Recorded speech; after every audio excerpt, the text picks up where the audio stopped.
Hello छात्र एवं छात्रा, हम अपने गणित विषय के अंतर्गत गणित के विभिन्न रूपों को सरल बनाने के लिए प्रारंभ में कुछ वीडियो प्रस्तुत कर रहे हैं। इसके पश्चात तुम्हें विषय के अंतर्गत आने वाली प्रश्नावलियाँ या उनको समस्याओं को सॉल्व किया जाएगा। इसके पूर्व हमें विषय की समझ होना अनिवार्य है, जिसके अंतर्गत आज हम त्रिकोणमिति पर चर्चा करते हैं। ठीक है, यह समझने का प्रयास करेंगे कि त्रिकोणमिति वास्तव में है क्या। ठीक, सबसे पहले हम त्रिकोणमिति की परिभाषा पर जरा विचार करते हैं।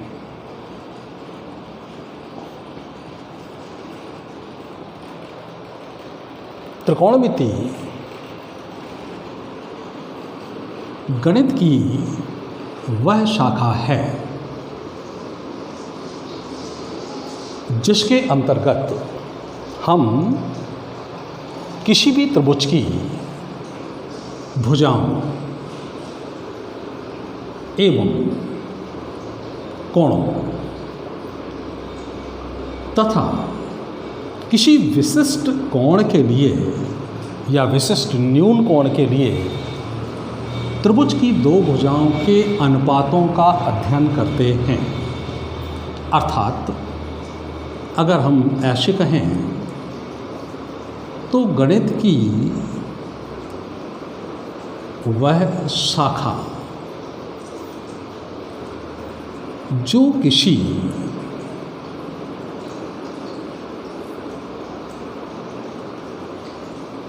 समकोण त्रिभुज की या के किसी विशेष न्यून कोण के लिए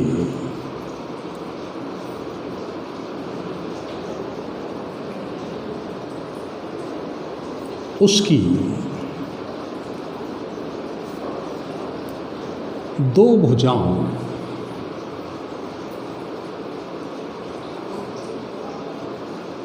की लंबाइयों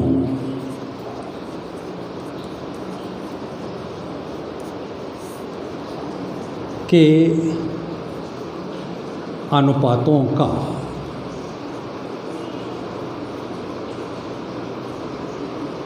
अध्ययन करते हैं।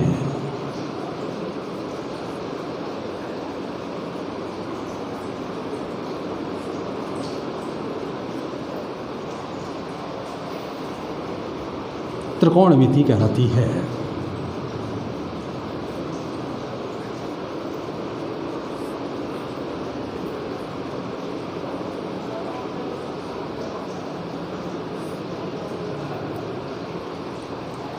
इसका मतलब यह हुआ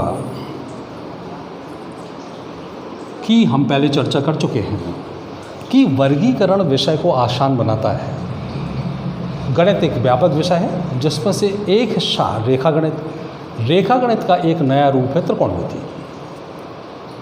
किसी समकोण त्रिभुज में एक कोण समकोण होता है, शेष दो कोण न्यून कोण होते होंगे निश्चित, क्योंकि त्रिभुज के तीनों अंतःकोणों का योग 180 होता है। तो यदि कोण बी समकोण है तो कोण ए और कोण सी का योग 90 अंश होगा। तो यदि कोण सी थीटा है तो कोण ए 90 माइनस थीटा होगा निश्चित रूप से, है ना। इसलिए इस परिभाषा की समझ जरा बनाएंगे। गणित की वह शाखा जो किसी समकोण त्रिभुज के किसी विशेष न्यून कोण के लिए यानी थीटा के लिए अथवा 90 माइनस थीटा के लिए उसकी दो भुजाओं की लंबाइयों के अनुपातों का अध्ययन करते हैं त्रिकोणमिति कहलाती है। ठीक है, कराती है। यहाँ पर भाषा थोड़ा सुधार लेंगे। गणित की वह शाखा जो किसी समकोण त्रिभुज के किसी विशेष न्यून कोण के लिए उसकी दो भुजाओं की लंबाइयों के अनुपातों का अध्ययन कराती है, त्रिकोणमिति कहलाती है।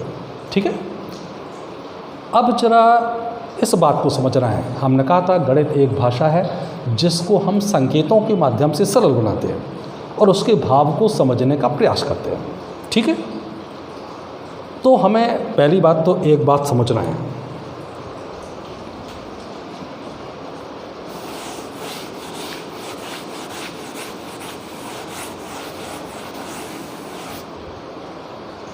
कि त्रिकोणमिति जैसी गणित का क्यों इजाद हुआ या क्यों ये आई। जरा कोशिश करेंगे। जैसे यदि हम कोई वृत्त ले लेते हैं, ये एक्स अक्ष, ये वाई अक्ष, ये मूल बिंदु, ये कोई बिंदु ए, ये कोई बिंदु बी मान लें। यहाँ से ये इसकी त्रिज्या और इस पर कोई हम समकोण त्रिभुज बनाते हैं। मान लो कोई बिंदु P है, ये चर बिंदु है। चर माने गतिशील बिंदु जो एक स्थान को बदल सकता है। इसी तरीके से हम कुछ दूसरे कोण भी बना सकते हैं या समकोण त्रिभुज बना सकते हैं। मान लीजिए हमने 3 समकोण त्रिभुज बनाए हैं। पहला P1MO, दूसरा P2MO या P2M2O, तीसरा P3M3O। तो पहला P1M1O, P2M2O, P3M3O, इनमें ये कोण समकोण त्रिभुज हैं। संकेत धीरे धीरे हमारे काम को आसान बनाते हैं। जैसे समकोण त्रिभुज के सामने की भुजा कर्ण कहलाती है, इसको हाइपोटेनस कहते हैं। दूसरा AB भुजा जो न्यून कोण थीटा के लिए सामने वाली भुजा है, लंब कहलाती है। और शेष भुजा तीसरी आधार कहलाती है, इसको बेस कहते हैं, इसको परपेंडिकुलर कहते हैं। तो मेन बात 3 भुजाओं को पहले समझना है। मान लीजिए न्यून कोण थीटा के लिए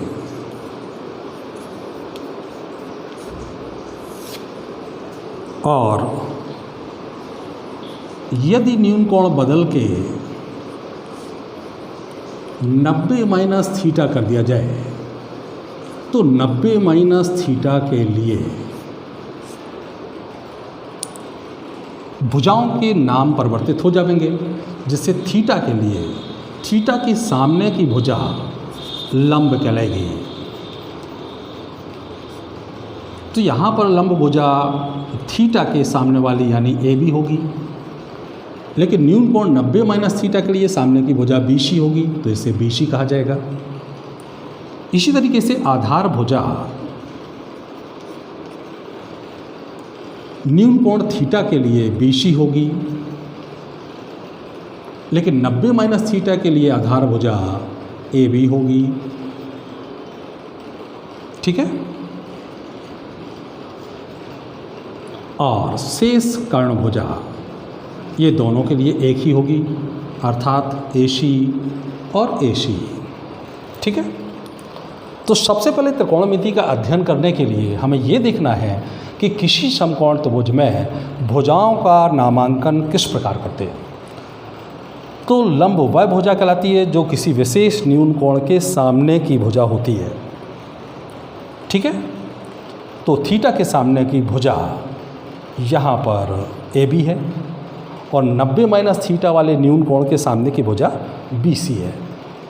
तो इसका मतलब ये अभी हम नामांकन किए हैं थीटा के लिए। ठीक है, और आधार भुजा अगर हम देखते हैं तो न्यून कोण थीटा के लिए BC होती है और 90 माइनस थीटा के लिए AB होती है। AC कर्ण ही है जो बदलता नहीं है, मान लीजिए निश्चित है। अब यदि हम यहाँ से देखते हैं विशेष बात कि यहाँ पर हमने एक वृत्त में यदि कोई चर बिंदु P क्रमशः ए से लेके बी के बीच 3 स्थितियां धारण करता है। P1 पर पहुंचता है, P2 पर पहुंचता है, P3 पर पहुंचता है। तो इन सभी स्थानों पर कर्ण की लंबाइयां एक सी हैं, किंतु इनके चलने पर बनने वाला न्यून कोण लगातार बदल रहा है। θ1, θ2, θ3। तो θ1 सबसे छोटा कोण है, θ2 बड़ा है, θ3 बड़ा है। तो यदि हम न्यून कोण थीटा के मान को क्रमशः बढ़ाते जाते हैं तो हम देखते हैं कि थीटा का मान बढ़ाने पर लंब भुजा की लंबाई क्रमशः बढ़ती है, लेकिन आधार भुजा की लंबाई क्रमशः घटती है।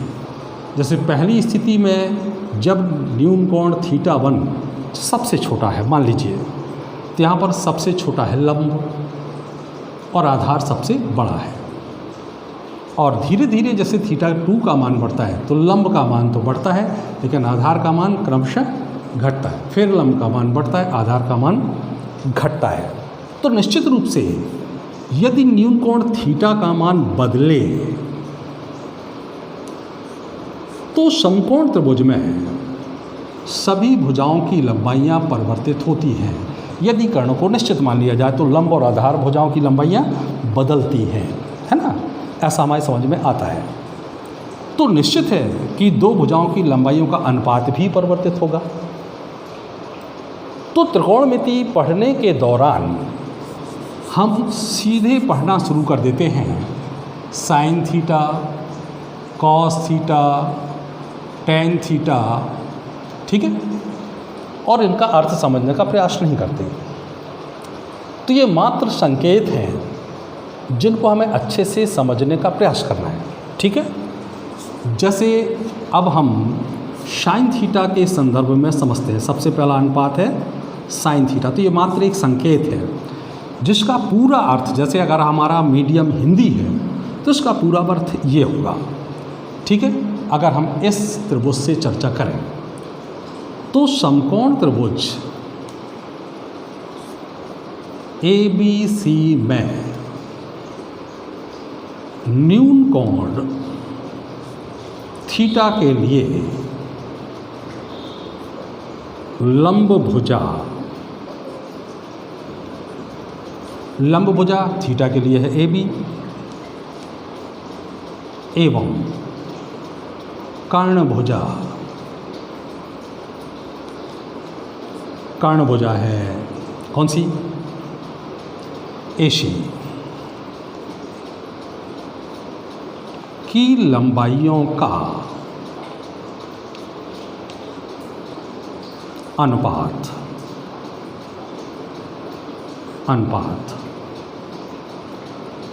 साइन थीटा कहलाता है। तो साइन थीटा तो मात्र संकेत हुआ, अर्थात अगर हम हिंदी में लिखते, हिंदी भाषा में, इसलिए हमने कहा बार बार कि गणित एक ऐसी भाषा है जो हमारे लंबे काम को, समय खाने वाले काम को बड़े शॉर्ट में कर देती है, और यदि हम उसके भाव को नहीं समझ पाए तो फिर हम रटते रह जाते हैं, जो खतरनाक है। तो इसलिए ये यहाँ समझना जरूरी कि साइन थीटा का भावार्थ क्या है, साइन थीटा वास्तव में क्या है। तो साइन थीटा क्या है, किसी समकोण त्रिभुज ABC में न्यून कोण मान लीजिए थीटा के लिए, इसकी लंब भुजा की लंबाई और इसकी कर्ण भुजा की लंबाई का अनुपात साइन थीटा कहलाता है, ठीक है। निश्चित है कि साइन थीटा रट लेने से कुछ नहीं होगा। जैसे ही साइन थीटा का संकेत हमारे दिमाग में आए तो हमारे दिमाग में आना चाहिए कि न्यून कोण थीटा है। कोई समकोण त्रिभुज होगा जिसमें कोई न्यून कोण कौन सा है, थीटा, और इसकी लंब भुजा की लंबाई और कर्ण भुजा की लंबाइयों का अनुपात कौन से संकेत से व्यक्त किया जाएगा, साइन थीटा से, ठीक है।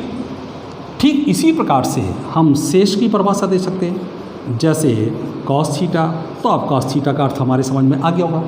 किसी समकोण त्रिभुज ABC में न्यून कोण थीटा के लिए आधार भुजा की लंबाई एवं कर्ण भुजा की लंबाइयों का अनुपात साइन थीटा की जगह कॉस थीटा कहलाता है। इसका मतलब हमारे जो 6 अनुपात बन सकते हैं उनमें से 3 सरल अनुपात कहलाते हैं। जैसे सबको अब मालूम है, इसके बाद सबको मालूम है साइन थीटा बराबर लंब बटे कर्ण, कॉस थीटा बराबर आधार बटे कर्ण, टेन थीटा बराबर लंब बटे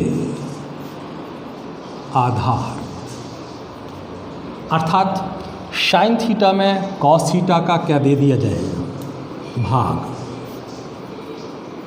तो हल करने पर टेन थीटा ही आ जाएगा, क्योंकि लंब बटे कर्ण बटे आधार बटे कर्ण, तो कर्ण से कर्ण कैंसिल हो जाएगा, लंब बटे आधार बचेगा। इस तरीके से ये तीन सरल अनुपात कहलाते हैं और इन्हीं के उल्टे तीन अनुपात व्युत्क्रम अनुपात कहलाते हैं, है ना।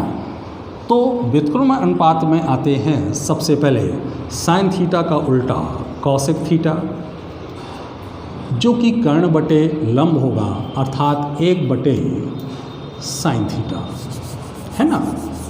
इसी तरीके से कॉस थीटा का उल्टा सेक थीटा, तो सेक थीटा में भुजाओं की लंबाइयों का अनुपात उलट जाएगा, कर्ण बटे आधार, इसको बोलेंगे 1 बटे कॉस थीटा।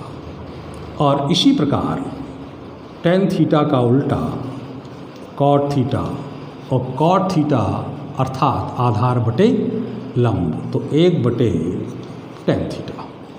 ओके, इस प्रकार से साइन थीटा, कॉस थीटा और टेन थीटा, ठीक, के व्युत्क्रम अनुपात हैं कॉसेक थीटा, सेक थीटा और कॉट थीटा। परिभाषाएं सबकी अब समझ में आ जानी चाहिए। एक परिभाषा समझने के बाद हमें ये समझ में आ जाता है कि ये मात्र संकेत हैं, ठीक है। जैसे किसी भी समकोण त्रिभुज में यदि हम लंब की भुजा का अनुपात कर्ण की भुजा से निकालें तो इसको संकेत के रूप में इस न्यून कोण थीटा के लिए साइन थीटा से व्यक्त करेंगे, ठीक है। यदि हम आधार भुजा की लंबाई और कर्ण भुजा की लंबाई का अनुपात निकालें तो न्यून कोण थीटा के लिए इसे कॉस थीटा से व्यक्त करेंगे। तो समझें चला, इसी प्रकार टेन थीटा सबके लिए। तो सरल सी बात ये हुई कि हम भाषा के रूप में इतना लंबा चौड़ा लिखते तो हम संकेत के रूप में केवल छोटा सा 3 अक्षर और एक चौथे अक्षर का संकेत लिख देते हैं, साइन थीटा। इसको हिंदी में भी ज्या थीटा कहते हैं, है ना। कॉस थीटा को कोज्या थीटा कहते हैं, ठीक है। तो ज्या थीटा यानी साइन थीटा, कॉस थीटा अर्थात इसको कोज्या थीटा भी कह देते हैं, कोज्या थीटा, और टेन थीटा को स्पर्श ज्या थीटा भी कहते हैं। ये संकेत मात्र हैं। तो इसका मतलब है कि गणित में संकेतों का बड़ा महत्व है, जो हमारा समय बचा देते हैं और हम कहने वाली बड़ी लंबी चौड़ी बात को सरल में समझ लेते हैं, ठीक है। इसलिए महत्व इस बात का है। बाकी ये सभी को मालूम है कि त्रिकोणमिति में 3 सरल अनुपात होते हैं, कौन कौन सी भुजाओं की लंबाइयों का अनुपात किस कोण के लिए होता है, ये सभी को मालूम है, ठीक है। तो अगर ये लंबाइयाँ बदल जाती हैं, ठीक है, तो निश्चित है कि कोण बदला होगा। न्यून कोण थीटा के लिए ये लंब है, ये आधार है, ये कर्ण है ना। 90 - थीटा वाले न्यून कोण के लिए ये हमारी बदली हुई लंबाइयाँ हैं, तो निश्चित ही अनुपात भी बदल जाएंगे, ठीक। दूसरी बात, त्रिकोणमिति में सबसे महत्वपूर्ण चीज़ ये है कि हमें मालूम है कि यदि हम न्यून कोणों के मान परिवर्तित करते हैं तो लंब और कर्ण भुजाओं की लंबाइयाँ बदलेंगी। तो कर्ण तो यहाँ नहीं बदलेगा मान लीजिए, लेकिन लंब लगातार बढ़ेगा ना, और लंब बदलेगा, थीटा बदलने से लंब बदलेगा, लंब बदलेगा तो लंब बटे कर्ण बदलेगा, अर्थात पूरा साइन थीटा ही क्या हो जाएगा, बदल जाएगा। तो किसी समकोण त्रिभुज में न्यून कोण का मान परिवर्तित करने पर सभी त्रिकोणमिति अनुपातों के मान बदल जाते हैं। यह अध्ययन हम त्रिकोणमिति में करते हैं। तो त्रिकोणमिति का मूल सबके समझ में आना चाहिए, इसके बाद त्रिकोणमिति आगे जारी रहेगी। लेकिन मुख्य बात जो सबसे कठिन चीज़ बच्चों को लगती है वो रटने का प्रयास बिल्कुल नहीं करें, है ना। साइन थीटा को समझने का प्रयास करें, पहले कॉस थीटा को समझने का प्रयास करें। इसके बाकी सूत्र, प्रश्नावली, अन्य चीज़ें हमारे समझ में तुरंत आएंगी। आगे बढ़ने पर हम इसको आगे भी जारी रखेंगे। धन्यवाद। शेष